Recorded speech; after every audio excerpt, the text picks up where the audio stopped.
Over in Floyd County, the power or lack thereof is the main problem. It's a problem for a pretty shocking reason, too. Power lines snapped in half along Green Valley Road. It's left hundreds of people in the dark. Wave News reporter Alina Noakes is live now with a closer look as crews are continuing to work there. Alina?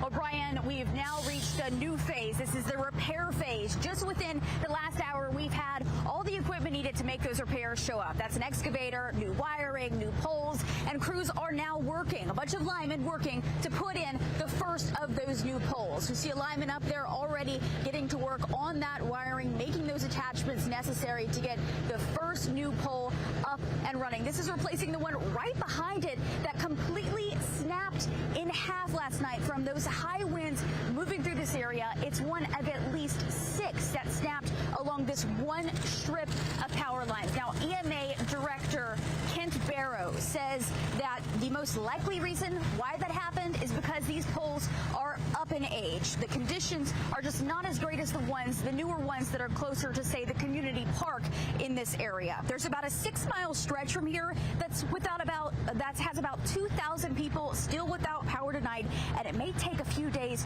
for that to get restored, as well as a few days for a lot of these poles to be replaced. Like I said, the power outages are the greatest impact here. Not a whole lot of structural damage that we're dealing with, but that's come as quite a surprise to people who live in this area who heard that storm roll through last night.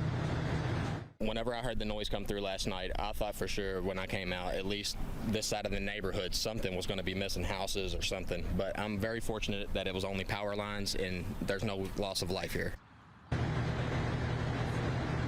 Now, these power lines just narrowly miss residential homes. The same goes for a lot of the trees that fell in the area. Director Barrow says they've not had any reports of significant structural damage. Now, we're expecting these crews to only work on this one tonight, this one pole. They have a lot more that they've got to get to over the next couple of days.